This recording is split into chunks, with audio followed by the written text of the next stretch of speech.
लगातार हो रही बारिश से बाढ़ की संभावना से सहमे लोग। भारत नेपाल के सीमावर्ती इलाकों में लगातार हो रही झमाझम बारिश से नदियों का जलस्तर बढ़ गया है, जिससे नदी के किनारे बने गांव में बाढ़ का खतरा काफ़ी बढ़ गया है। वहीं अररिया जिला की बात करें तो जिले के उत्तर और पूर्वी इलाकों में बसे निचले क्षेत्र में बाढ़ का पानी पहुंचने लगा है। ज्ञातव्य हो कि 2017 में आई बाढ़ ने इस जिले को डुबो दिया था और भारी तबाही मचाई थी। नदियों ने जिस तरह से तांडव किया था, उस बात को याद कर लोग आज भी सहम जाते हैं। अभी जो है लगातार बारिश हो रही है, नदियों में पानी जो है उफान पर है, तो क्या 2017 जैसी हालात को महसूस कर पा रहे हैं क्या? आशंका तो उसी तरह की लग रही है कि लगातार बारिश हो रही है। नदी और नहर के बढ़ते जलस्तर को देखते हुए लग रहा है कि आ भी सकती है बाढ़, इसलिए नगर प्रशासन को उचित व्यवस्था करना चाहिए बाढ़ से बचाव के लिए।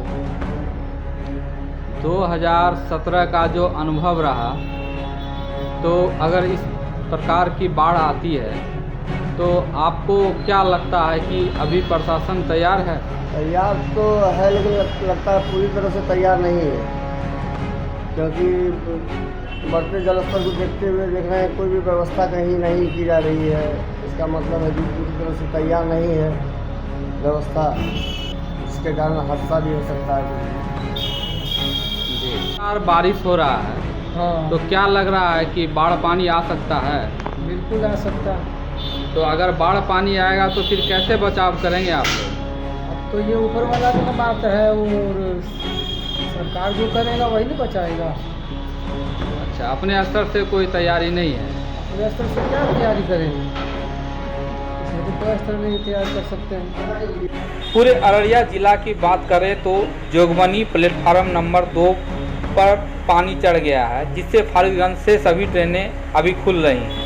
अररिया जिले के अन्य हिस्से की बात करें तो सिक्की, पलासी, जोकीहाट आदि प्रखंड में स्थिति ज़्यादा बदतर है। सबसे ज़्यादा परेशानी बकरा नदी से हो रही है। वहीं नूना नदी पर बने बांध की स्थिति भी धीरे धीरे खराब हो रही है। सैकड़ों एकड़ में लगी धान की फसल डूब गई है। बारिश होने और नदियों को उफान को देखकर जिला शिक्षा पदाधिकारी द्वारा 14 जुलाई तक जिले के सभी स्कूलों में चालन पर रोक लगा दी है। वहीं अररिया जिलाधिकारी ने सभी अधिकारियों के साथ बैठक कर बाढ़ के तैयारियों की समीक्षा की और सभी को अपने प्रखंड की ओर जाने का निर्देश दिया। उधर अररिया बहादुरगंज मार्ग पर भंगिया और मोरिया निकट के पास बने पर लगभग 2 फीट पानी बह रहा है, जिससे कटाव की स्थिति उत्पन्न हो गई है।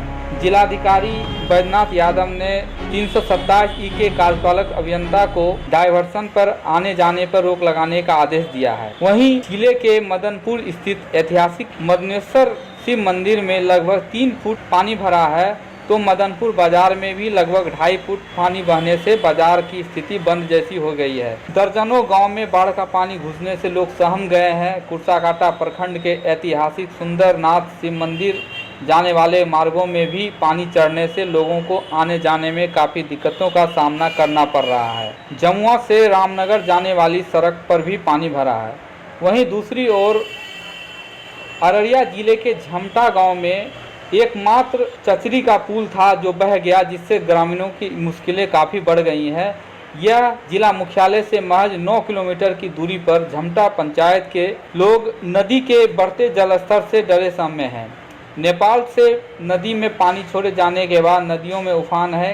कई गांव का जिला मुख्यालय से संपर्क टूट चुका है। पूरा गांव टापू की शक्ल में तब्दील हो गया है। गांव के आने जाने का एकमात्र साधन चचरी पुल था, वो भी पानी के तेज बहाव में बह गया। ग्रामीणों का कहना है कि इस गांव को जोड़ने वाला मात्र चचरी पुल था और गांव में जो नाव है वो भी खराब पड़ा है। इस गांव में पुल की मांग वर्षों से थी, जो अब तक पूरी नहीं हुई है। ग्रामीणों की शिकायत है कि अभी तक कोई अधिकारी मदद के लिए इस पंचायत में नहीं पहुंचे हैं। स्तर बड़ा हुआ है। हमारे गांव में एक चचरी था, वो चचरी फंस गया। नाव का कोई व्यवस्था नहीं है। कौन गाँव है ये झमटा पंचायत। तो आप लोग जो आते हैं कैसे क्या अभी आ रहे हैं? हमारे लोग के पास चचरी था जो भी 6 महीना चलता है, वो फंस गया है। नाव का भी दिक्कत नहीं है, नाव भी नहीं है, हिल के आना जाना पड़ता है, बहुत मुसीबत है हम लोगों को। पढ़ने उड़ने के लिए भी बहुत दिक्कत होता है, कोई बच्चा पढ़ने नहीं आता है। इस स्थिति में आप लोग क्या कर रहे हैं? हमारे लोग का मांग ये है कि नाव होना चाहिए यहाँ पे। नाम क्या हो आपका? JMD जसीम। देखते हैं कि नदी में एक तो चचरी था, वो चचरी भी टूट गया है और यहाँ आने जाने का इतना कोई भी व्यवस्था नहीं है। और पूरे पंचायत यही एक चचरी से अपना व्यवस्था कर रहा था, ये चचरी टूट गया और आदमी सब एकदम राशन पानी भी कैसे ला करके खाएगा, कोई भी व्यवस्था नहीं है। नाव था एक दो ठो, वो नाव भी टूट गया है, पीछे रखा हुआ अब एक ठो रखा हुआ है साइड में, वो उसमें कोई दम भी नहीं है कि उसको कोई किसी तरह भंगटा कर करके टपेगा, कोई भी सहारा नहीं है। न पुल यहाँ कोई बना रहा है, सुनते हैं कि पुल बनेगा, कोई भी इसका निराकरण नहीं कर रहा है। और हम लोग कैसे यहाँ ज़िंदगी गुजार रहे हैं वो अल्लाह जान रहा है इस बात को। जिला प्रशासन से क्या मांग करेंगे? सरकार से, जिला प्रशासन से? और उसको ये उसको ये कहेंगे कि कह रहे हैं कि बार कह रहे हैं उसको कि पुल बना दीजिए।